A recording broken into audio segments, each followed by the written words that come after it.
Iyi mwumva ni radiyo Ijwi Ry'Amerika ivugira Washington DC mu Kirundi n'Ikinyarwanda. Ni Eugenie Mukankusi basuhuza, ikaze mwese kuri radiyo yanyu. Turahera ku makuru avugwa hirya no hino ku isi mugezweho na Aloyizi Bigirimana.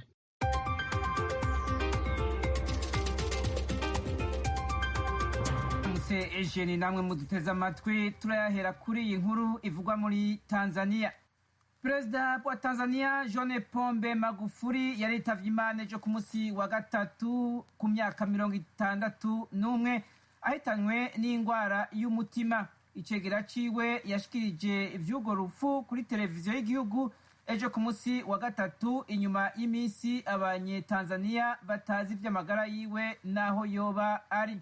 Icegera ciwe umukenyezi Samia Suluhu Hassan yavuze ko Magufuli yapfuye igihe c'isaha 12 z'umugoroba mu masaha ya Tanzania. Yavuze ko yapfiriye ku bitaro vy'i Dar es Salaam ahitanywe n'ingwara y'umutima yari amaranye imyaka irenga 10. Yari yabanje kujanwa mu kigo gikurikirana ingwara z'umutima citiriwe Jakaya Kikwete ku itariki ya 6 y'uku kwezi kwa gatatu amaraye igihe gito nk'uko icegera ciwe Hassan yabivuze. Ariko Magufuli yongeye kumva atemerewe neza ku itariki ya 14 z'ukwezi kwa gatatu acatwarwa kandi vyihuta mu bitaro. Urupfu rwa Magufuli rwemejwe inyuma y'indwi hari urukurukuru ko atakiboneka mu banyagihugu. Perezida wa Tunisia Kais Saied ejo ku musi wa gatatu yaragendeye igihugu kibanyi ca Libya aho leta y'ubumwe ishigikiwe na ONU iriko irarondera kugarukana umutekano inyuma y'imyaka igihugu kimaze kirangwamwo ubwicanyi n'ivangura. Uru rugendo rwiwe rwa mbere kuva mu 2012 rutumbereye kwerekana ko Tunisia ishigikiye demokarasi muri Libya hamwe n'umutekano ndetse n'iterambere ryayo. Washington, Ijwi Ry'Amerika. Abategetsi muri Leta z'Ubumwe za Amerika bariko barakurikiranira hafi mu bwitonzi ingingo yafashwe n'Uburusiya mu gutumako ambasaderi wabwo i Washington mu mubonano kw'ihungabana ry'imigenderanire hagati y'ivyo bihugu. Ubushikiranganji bw'Uburusiya bujejwe imigenderanire n'ayandi makungu bwisigura ko bwatumye ko ivy'agateganyo ambasaderi Anatoly Antonov kugira bongere basubiremwo ivy'imigenderanire hagati y'Uburusiya na Amerika. Yavuze ko batumbereye gukinga ivyo yangara mu bijanye n'imigenderanire nimba abanyamerika babona ingaruka mbi bishobora gutera. Ibi Uburusiya ubitangaje inyuma gato yaho ejo kwa gatatu mu gitondo Perezida wa Amerika Joe Biden mu kiganiro kuri televiziyo ABC yo muri Amerika yavuze ko Perezida Vladimir Putin w'Uburusiya azoriha ikiguzi ku bikorwa vyiwe bigayitse yakoze.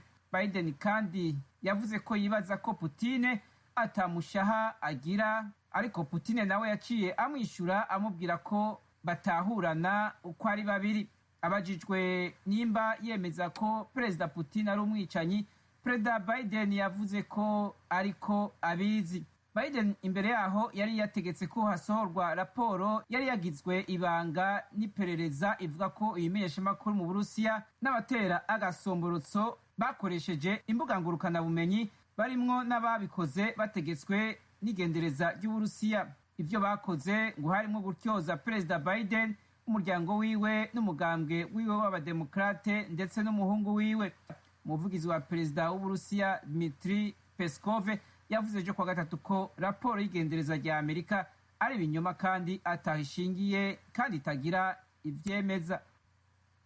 Abanyayemene baharurwa mu majana barihereje amabarabara mu gisagara ca Aden kiri mu manuko bw'igihugu ejo kwa gatatu bigaragambya biyamiriza ubuzima bw'ubworo babayemwo hamwe n'ibiciro vyankenerwa bibandanya biduga. Babwiye itorokanzo ry'amakuru ry'Abafaransa AFP ko bashavujwe n'imishahara iteba kubashikira, bagasaba ONU guhimiriza leta gushira mu ngiro iminyanyuro mu gisata c'ubutunzi.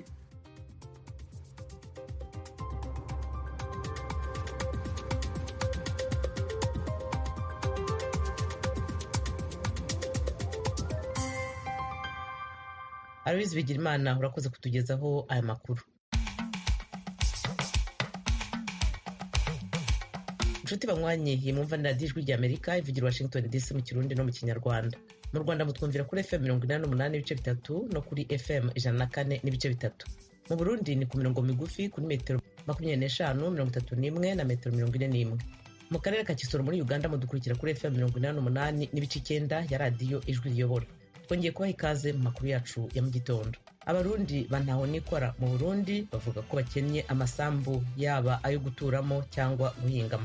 Nta numwe atazi yuko ubu mugwi w'abatwa ivy'amatongo vraiment sikirenga, nubwo twigeze kuba tubihagurukira tukabasabira amatongo kugira ngo abana b'u Burundi bafatwe kumwe ku rugero kumwe, batunganirizwe kumwe bose. Liberate Nicayenzi ni umutwakazi n'umwe mu bagize ishyirahamwe mpuzabatwa Uniproba yerekana uburyo abatwa mu Burundi batagira amasambu. Mu Rwanda ho havutse ishyaka rishya rya politiki riharanira demokarasi RPD, the Rwandese Platform for Democracy, ryashinzwe na Bwana Christopher Kayumba, umushakashatsi, umunyamakuru, icyarimwe n'umwarimu wahoze yigisha muri kaminuza y'u Rwanda. Umwuka mubi mu by'ubucuruzi ukomeje gututumba mu bihugu bigize umuryango wa Afurika y'Uburasirazuba nyuma y'uko Kenya ifashe icyemezo kibuza ibigori bituruka muri Uganda na Tanzania kwinjira muri Kenya. Izi nkuru hamwe n'izindi twabateguriye ni mu kanya ku buryo burambuye. Nimujye kure, turahera mu karere k'ibiyaga bigari bya Afurika.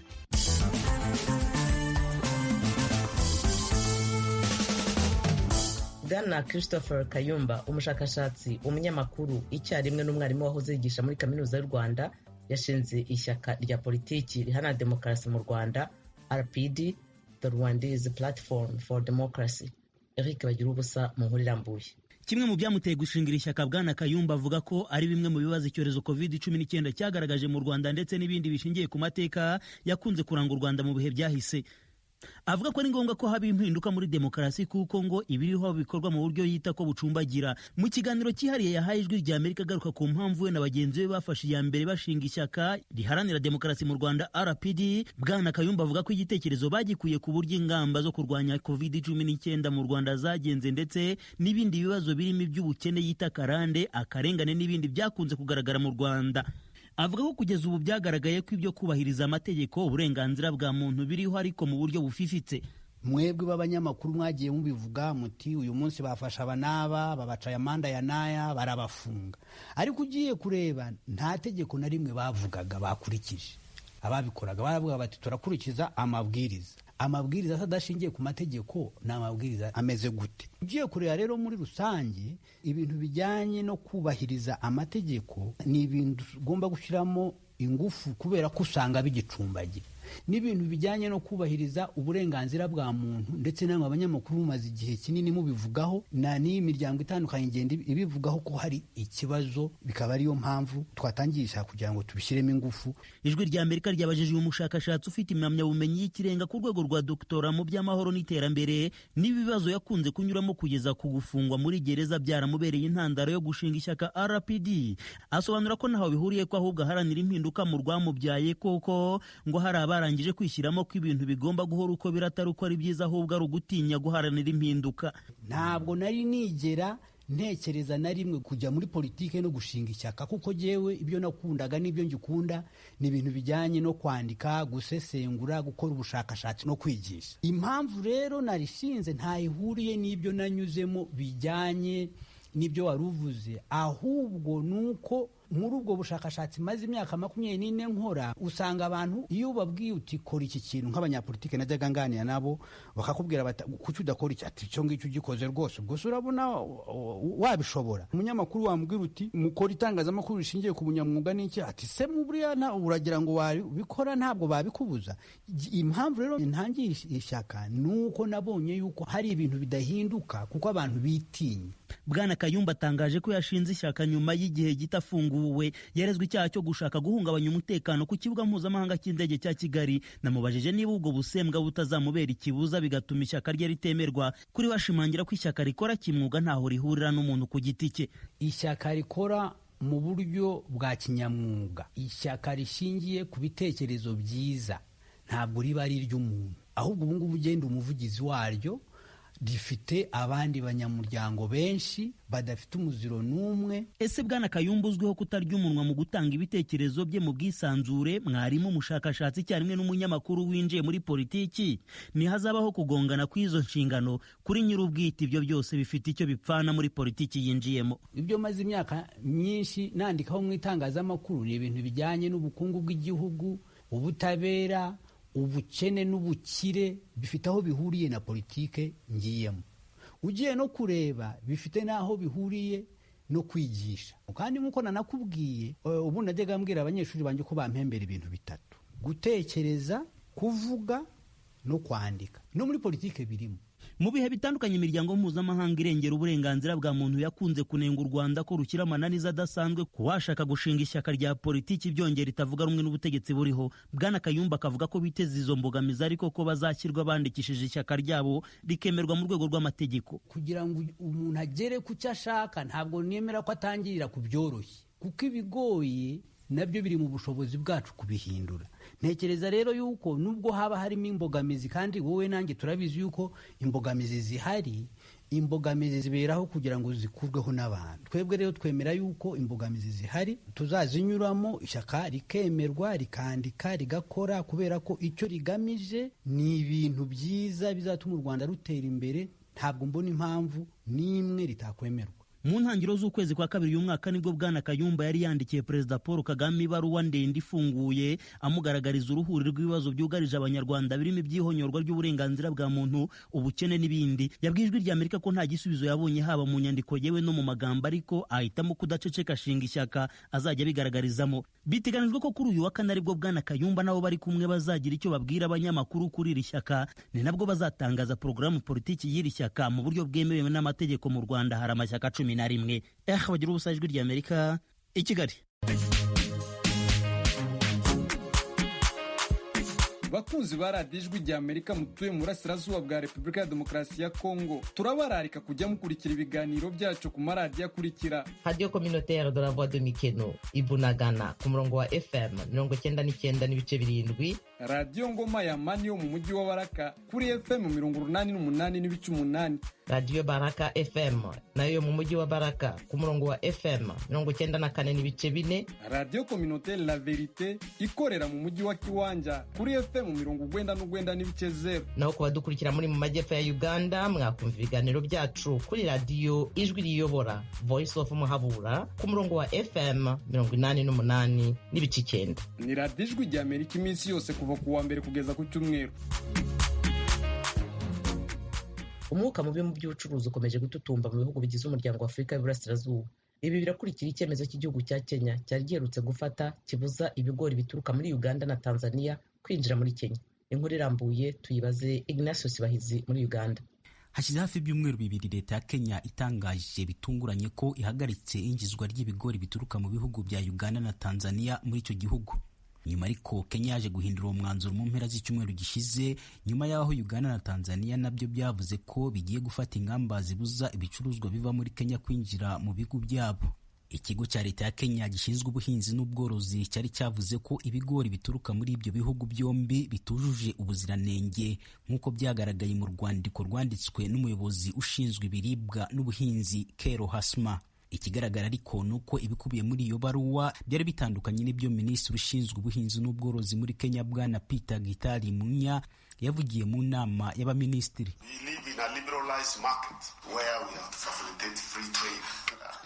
Ati ubu turi mu bihe by'amasoko rusange kandi twese turabishyigikira, ariko iryo soko rikwiye kuringanizwa kandi hakabaho kurinda abantu bacu bakoresha ibintu basanga muri ayo masoko bitujuje ubuziranenge, kimwe no kwirinda ko ibicuruzwa bituruka hanze byo kwinjizwa mu masoko yacu mu bwinshi hanyuma bikabangamira iby'igihugu cyacu, kubera yuko ibyo hanze biba bihendutse cyane.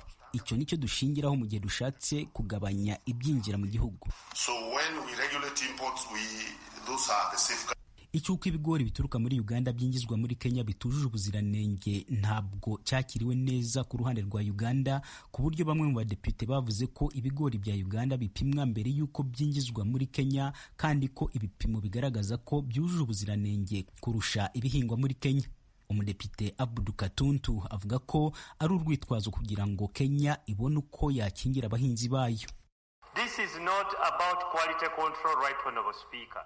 Ati ibi ntaho bihuriye n'ubuziranenge butujujwe nyakubahwa perezida w'inteko, ahubwo Kenya yashatse kubuza ibigori byacu kugira ngo abahinzi ba Kenya bashobore kugurisha ibyabo byose. Leta niramuka itagize ikikora cyihutirwa ntacyo tuzunguka mu isoko rusange rya Afurika y'Uburasirazuba. What is going on? Icyumweru gishize cyose habaye amanama atandukanye mu nteko ishinga amategeko ya Uganda kuri iki kibazo, bamwe basaba ko Uganda nayo yafata umwanzuro wo guhagarika ibintu bituruka muri Kenya byinjizwa muri Uganda. Uganda government should with immediate effect ban the imports of Kenya agriculture products. Ati leta ya Uganda igomba guhita ihagarika ibintu bituruka muri Kenya nk'umuceri, imbuto hamwe n'ibirayi. Because they use more toxic than Uganda. Umudepite Odong George wa Uganda mu nteko ishinga amategeko y'umuryango wa Afurika y'Uburasirazuba yemeza ko icyemezo cya Kenya cyari kinyuranyije n'amasezerano ahuza amasoko y'uwo muryango. Kenya is within their right to say would like to regulate on the basis. Ati n'uburenganzira bwa leta ya Kenya kugenzura ubuziranenge bw'ibintu byinjizwa mu gihugu cyabo, kuko biri no mu masezerano yashyizeho isoko rusange, ariko ntabwo byemewe iramutse ibikoze mu rwego rwo gukumira ibintu bituruka hanze, na niyo mpamvu ubuyobozi bukuru bw'umuryango wa Afurika y'Uburasirazuba bwabandikiye bubibutsa inshingano zabo muri ayo masezerano, bubibutsa ko icyemezo icyo ari cyo cyose gishobora guhungabanya ubucuruzi hagati y'ibyo bihugu kigomba gutangazwa habura iminsi 60 kugira ngo gishyirwe mu bikorwa. 60 days before its implementation. Ageze ijambo ku gihugu mu ijoro ryo ku cyumweru, Perezida Museveni yavuze ko atemeranya n'inteko ishinga amategeko ko Uganda yakwihorera ihagarika ibicuruzwa bya Kenya kwinjira muri Uganda. When I had a chance to read Uganda, one of the other things I did was to work with Moi. Ati ntangiye kuyobora Uganda, ikintu nabanje kwibandaho kwari gukorana n'abaperezida bari icyo gihe bo muri Kenya na Tanzania kugira ngo tuvugurure isoko rusange hagati y'ibihugu byacu. Ubu iryo soko rirakora kandi Uganda irimo kuribonamo inyungu nyinshi cyane. Rero ntabwo nemeranya n'abadepite bavuga ngo dufunge isoko ryacu ku bicuruzwa bituruka muri Kenya. Kwihorera ntabwo ari igitekerezo cyiza kuko cyongera imbaraga abashaka umuryango wacu ngo usenyuke. It plays in the hands of want us to break up. Si ubwa mbere Kenya, Uganda na Tanzania bigirana ibibazo bijyanye n'ubucuruzi. Kuva mu mwaka ushize, Kenya yahagaritse amwe mu mata yaturukaga muri Uganda ivuga ko ahendutse cyane ku buryo yagurwaga kuruta ayo muri Kenya yari ku giciro cyo hejuru. Icyo gihe yanahagaritse inkoko n'amagi bituruka muri Uganda na Tanzania. Kuba Uganda imaze gutera imbere mu rwego rwo kubaka inganda zikora ibintu bitandukanye, bivuze ko igihugu kitacyakira ibicuruzwa byinshi bituruka muri Kenya. Minisiteri ya Kenya ishinzwe ibiribwa mu mpera z'icyumweru gishize yemeye ko ibigori bituruka muri Uganda na Tanzania bisubira kwinjizwa muri Kenya, ariko bigaherekezwa n'impapuro zihamya ko byujuje ubuziranenge. Ignatius Sibahizi, Ijwi Ry'Amerika, Uganda. Iwanyu mu ntara. Iwanyu mu ntara ni ikiganiro kibashikiriza amakuru avugwa hanini mu ntara no mu makambi y'impunzi z'abarundi ari muri Tanzania, mu Rwanda, muri Uganda no muri Repubulika Iharanira Demokarasi ya Kongo. Iwanyu mu ntara nakaryo Ijwi Ry'Amerika riha umunyagihugu aho aherereye ku gatumba mu ikambi kugira yagira abandi uko abayeho mu buzima bwiwe bwa minsi yose. Iwanyu mu ntara ni cyanyu. Tuyagire mwisanzuye ku Ijwi Ry'Amerika. Ni kuva ku wa mbere gushika ku wa gatanu kuva 7 gushika 7:30 z'umutaga. Iwanyu mu ntara, iwanyu mu ntara, iwanyu mu ntara.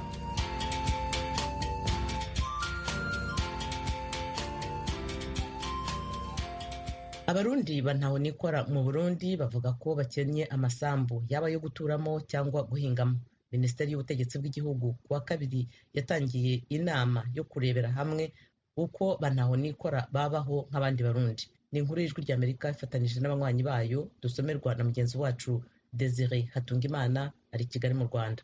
Mu ruganda rw'iminsi 2 rwo kuva kuri uwa kabiri rwatunganijwe n'ubushikiranganje bw'intwaro hagati mu gihugu mu gisagara c'ubutunzi Bujumbura, rufise intumbero yo kuraba ukuntu abari mu ngorane boronswa amatongo yo kubakamwo uburaro canke kurimamwo. umushikiranganji Javendira ko buca yashikirije mu ijambo ryo gutanguza urwo ruganda ko hamaze gutegurwa ibikenewe mu ntumbero yo gutorera umuti ico kibazo. Aha umushikiranganji Ndirako buca avuga ati harimo gushiraho urwandiko rutomora politike y'amatongo mu Burundi, gusubiramwo itegeko rigenga amatongo mu Burundi, gushiraho umugwi w'igihugu ujejwe gutatura amatati y'amatongo n'ayandi matungo mu Burundi na sentara y'uwo mugwi, umugwi ujejwe amatongo n'ibindi. Bamwe mu begwa n'ikibazo cyo kubura amatongo mu gihugu cy'u Burundi baritavye urwo ruganda, bashima ko leta iriko irabiyumvira ko na cane cane intambwe yo gutohoza aho hose hari amatongo ya leta kugira abatayafise bayaronswe. Muri abo harimwo abo mu bwoko bw'abatwa. Berate Nicayenzi n'umutwakazi umwe mu bagize ishirahamwe mpuzabatwa Uniproba, yerekana ingene abatwa mu Burundi batagira amatongo. nta n'umwe atazi yuko ubu mugwi w'abatwa ivy'amatongo vrema si kirenga, nubwo twigeze kuba tubihagurukira tukabasabira amatongo. Ego hari abagiye bararonka uduparsele, hari abagiye bararonka tubi, hanyuma rero nta na hamwe vyanditswe, ku buryo hari aho usanga leta ihasubiyeko cyangwa ugasanga bahakoresheje ibindi bikorwa. Ivyo ni ibibazo vrema usanga uwo mugwi ufise mu buryo bwihariwe. Aho vyugariye niho umuntu yorondera ingene adadanura kugira ngo abana b'u Burundi bafatwe kumwe, ku rugero kumwe, batunganirizwe kumwe bose. Umuhinga yateguye icigwa kijanye n'ingene hari bamwe mu Barundi batagira amatongo, akaba n'umwigisha wa kaminuza Emery Nukuri, asanga uwo mugwi w'abantu ufise ingorane. Harisaba leta rero gusaba leta urandika ikete ukarikurikirana ukarishikiriza umushikiranganje, canke iyo itongo rirenza hegitari 25 ruguru canke ihegitari mu gisagara ugashika no kwa perezida wa repubulika. Aho naho nta nyaruca arahashika, nta mutwe ahashika, nta muntu atagira agafaranga ahashika. Urumva naho kumavuga mu Kirundi ati bavyinshi barongererezwa, urumva yuko hari habatahashika. Sho bituma mu vyigwa twagize twavuze ati bo kwemera muri ico gihe ari nka komine canke ari zindi association, abo bantu bantaho nikora bakabasabirira hamwe kugira nabo nyene babe abarundi nk'abandi. Uwo muhinga wa kaminuza yanonose ibijanye n'itunganywa ry'amatongo hari ikindi ashikiriza kibuze kuri abo batishoboye iyo bafise itongo na cane cane iry'umuryango.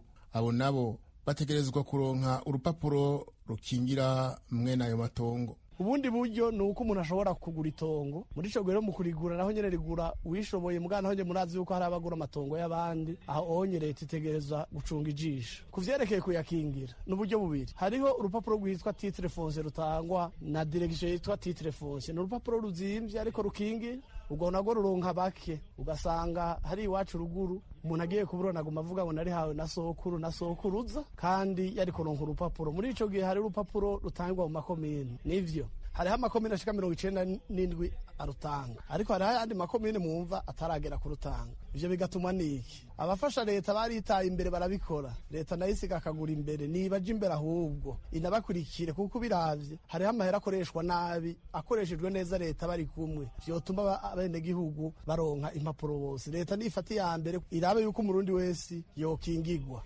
Ishiramwe mpuzabatwa Uniproba ryaserukiwe muri urwo ruganda rifise ico risaba ku bijanye n'abo batishoboye mu kuronswa amatongo, nuko hatoba umwana n'ikinono nk'uko bisabwa na Liberata Nicayenzi wo muri iryo shirahamwe. Ayo maserivise ariho kugira agire ikimazi abarundi, kandi kugira ngo akureho ikibazo cy'amatongo n'umutekano w'abarundi ujanye n'ivy'amatongo, kuko murazi ko ari ikibazo nkoramutima. Nk'abatwa nabo nyene vrema n'abandi ba vulnerable, ikibazo cyabo cogenda cigigwa rimwe n'aba barapatriye mwamaze guprograma n'abadeplace, hanyuma bikabadiriwe une fois pour toutes, inyishu zikaboneka. Abegwa n'ico kibazo c'amatongo mu Burundi bagizwe n'abahunguka bavuye mu bihugu bibanyi, abahungiye mu gihugu hagati, abo mu bwoko bw'abatwa, abagendana ubumuga nk'abanyamwema, hamwe n'abigeme batagiye kubaka izabo nk'uko bishikirizwa n'ubushikiranganje bujejwe intwaro yo hagati mu gihugu. Turabaramukije bakunzi namwe banywanyi b'Ijwi Ry'Amerika. ntumbero yo kuronka amakuru y'imvaho kandi agezweho dushobora gusangiza n'abanywanyi bose, ni ngombwa ko tubandanya gukorera hamwe mu kuronka amakuru yizewe kandi twosangiza abatwumva. Kubera iyo mvo, Ijwi Ry'Amerika ribasaba ko mwobandanya kudushikiriza amakuru, amafoto, amavideo y'ibibera aho mutuye, aho mukorera, aho mwiga n'aho mugendera.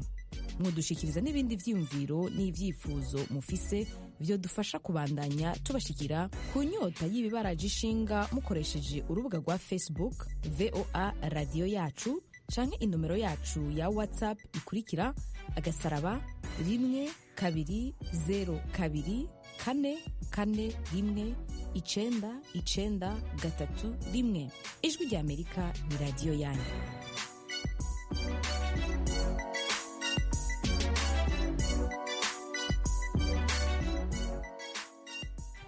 Nyuma y'uko ibihugu bimwe na bimwe byo ku mugabane w'Uburayi bihagaritse urukingo rwa COVID-19 rwa AstraZeneca kubera ubwoba batewe n'uko rushobora kuba rutera ukwipfundika kw'amaraso, umugenzuzi w'ubuvuzi ku mugabane w'Uburayi yavuze ko kuri uyu wa kane atangaza ibyavuye mu bushakashatsi kuri iki kibazo. Inkuru mugezwaho na Tim Ishimwe.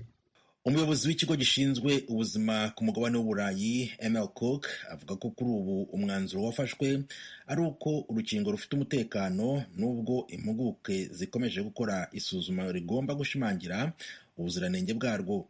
Urukingo rwa AstraZeneca rumaze guterwa amamiliyoni y'abantu, harimo bamwe bavuze ko rwabateye ikibazo cyo gutuma amaraso adatembera neza, gusa ntibizwi neza niba bifitanye isano n'uru rukingo. Ikigo gishinzwe kugenzura imiti nacyo cyakoresheje impuguke mpuzamahanga kugira ngo zisuzume, nyuma nacyo kikazareba niba koko hari ibibazo byabayeho. Abahanga mu bya siyansi kandi nabo bazareba niba amaraso yaba agira ikibazo cyo gutembera mu mitsi bitewe n'urukingo rwa AstraZeneca ugereranije n'izindi nkingo za COVID-19. Nyuma y'ibi bibazo bivugwa kuri uru rukingo, ibihugu nka Sweden na Latvia biri mu biheruka kwiyongera ku bihugu birenga 10 byo ku mugabane w'Uburayi byahagaritse by'agateganyo urukingo rwa AstraZeneca. Minisitiri w'ubuzima mu Bufaransa Olivier Véran yavuze ko Ubufaransa nabwo bwahagaritse urukingo rwa AstraZeneca ku wa mbere.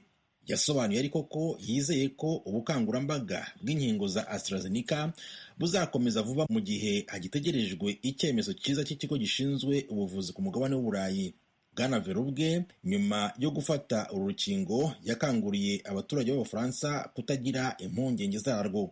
Ishami ry'umuryango w'abibumbye ryita ku buzima OMS rirashishikariza abantu gukomeza gufata uru rukingo mu gihe hagitegerejwe ibimenyetso binyuranye bishobora gutuma rudakomeza gukoreshwa. Ibihugu byinshi byemereye ikoreshwa ryabyo, harimo Ububiligi bwavuze ko kutarukoresha byaba ari ukutita ku bintu, ni mu gihe ariko Amerika yo itaratangira kurukoresha. Perezida w'ishyirahamwe ry'abaganga bo mu Bufaransa Dr Jean Paul Hamon yatangarije televiziyo y'Abafaransa ko icyemezo cyo guhagarika ikoreshwa ry'urukingo cyagaragariye cyane mu ndorerwamo ya politike aho gutekereza ku buvuzi. Kuri ubu ihagarikwa ry'inkingo rishobora kuba atari cyo cyemezo cyiza cyo gufata mu bihugu bimwe na bimwe by'Uburayi, mu gihe nk'Ubutaliyani ubu bwamaze gusubira mu bihe bidasanzwe byo gufunga ibintu byose. Ibihugu nk'Ubufaransa n'Ubudage nabyo bishobora gukurikira bidatinze. Guhagarika ikoreshwa ry'urukingo rero byarushaho kudindiza gahunda yo kurwohereza mu bindi bihugu 27 bigize umuryango w'ibihugu by'Uburayi. Ibi bihugu ubu byasigaye inyuma ya Amerika, Israeli, Bahrain n'Ubwongereza bimaze gukingira abantu babyo benshi. Nubwo bemeye ko bakoze amakosa, abategetsi b'Uburayi bashyira zimwe mu ngorane kuri sosiyete AstraZeneca ubwayo ikora inkingo nkeya. Radio Ijwi Ry'Amerika i Washington DC mu Kirundi no mu Kinyarwanda. Amakuru n'ibiganiro by'Ijwi Ry'Amerika murabisanga kuri internet kuri wa3.radio.voa.com, kuri Facebook na Twitter muradusanga kuri VOA Radio Yacu. Nshuti mwari muduteze amatwi, aha niho dusoreje amakuru n'ibiganiro twari twabateguriye muri iki gitondo, ariko tunabararikira ibiganiro byacu bitaha. Tubashimiye rero ko mwahisemo gukurikira radio yanyu Ijwi Ry'Amerika. Bakoze kandi bagenzi banjye bose bagize uruhare muri ibi biganiro. Byari bihagarariwe na Edi Rwema, amajwi yashyizwe hamwe na Fasil Gebehu, kuri mikoro mwari kumwe nanjye Eugenia Mukankusi. Tubasezeye tubifuriza mwese amahoro n'amahirwe muri byose aho muri hose. mukomeze kandi kwirinda icyorezo cya virusi ya korona.